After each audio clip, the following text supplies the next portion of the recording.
ప్రభు అయిన యేసుక్రీస్తు నామములో మీకు సమాధానం కలుగునుగాక. షలోం. ఈ ఉదయకాల సమయం కొరకు కీర్తనలు 20వ అధ్యాయము 4వ వచనము. నీ కోరికను సిద్ధింపజేసి నీ ఆలోచన యావత్తు సఫలపరచునుగాక. ఆమేన్. దేవుడు నామానికి స్తోత్రం కలుగునుగాక. ఈరోజు దేవుడు ఆశీర్వాదకరమైనటువంటి ఒక వాగ్దానాన్ని మీకు తెలియజేస్తున్నాడు. కోరిక అనగా నెరవేరనటువంటిది. అనేక సంవత్సరాలుగా అనేక దినాలుగా ఒక కార్యము జరగాలని మీరు ఎదురు చూస్తూ ఉన్నా సాతాను ఏదో ఒక రీతిలో ఆ కార్యం జరగకుండా అడ్డుపడుతూ సమస్యలు కలిగిస్తూ ఉంటే, ఆ కార్యము జరగలేదని మీరు నిరుత్సాహపడిపోయి ఉంటే, ఈ ఉదయకాల సమయంలో మీకు వాగ్దానము దేవుడిస్తున్నాడు. ఏంటో తెలుసా?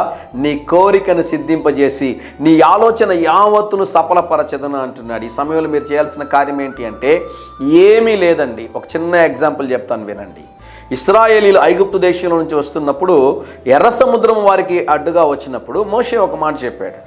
మీరు ఊరక నిలిచి ఉండి దేవుడు చేసేటటువంటి అద్భుతాన్ని, రక్షణను చూడండి అన్నాడు. అంతే. సముద్రం ఉన్న నీళ్ళని మీరు రెండు చేయండి, మీరు కష్టపడండి, మీరు ప్రయాసపడండి, ఏం చెప్పలేదండి. ఒకటే చెప్పాడు, మీరు ఊరక నిలిచి ఉండి దేవుడు చేయ అద్భుతాన్ని చూడండి అన్నాడు. ఈరోజు కూడా దేవుని సేవకుడికి ఒక మాట చెప్తున్నాను. నీ కోరికను సిద్ధింపజేసి నీ ఆలోచన యావత్తును సఫలపరుస్తానని దేవుడు చెప్పాడు. మీరు చేయాల్సింది ఏమీ లేదండి. ప్రశాంతంగా కూర్చొని దేవుని స్తుతించండి. ప్రభువా, మీరు మాట్లాడారు, మీకు స్తోత్రం. మీరు మాట్లాడారు, మీకు స్తోత్రం. మీరు ఈ కార్యం చేయగలరు, మీకు స్తోత్రం. నీ దాస్తుని ద్వారా మీరు ఈ ఉదయకాల సమయంలో మీరు ఇచ్చిన వాగ్దానము కొరకే వందనాలు. ఇదిగో ఈ కోరిక నాకుంది ప్రభువా, ఇదిగో ఈ కార్యం జరగాలని ఆశపడుతున్నాను.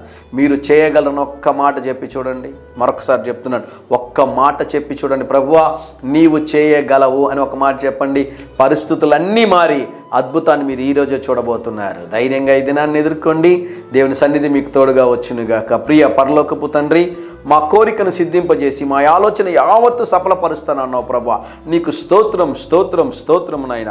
మా ప్రియుల జీవితంలో అటు అద్భుతం ఈ దినమే జరిగించమని యేసు నామములో ప్రార్థిస్తున్నాము తండ్రి. Amen, amen.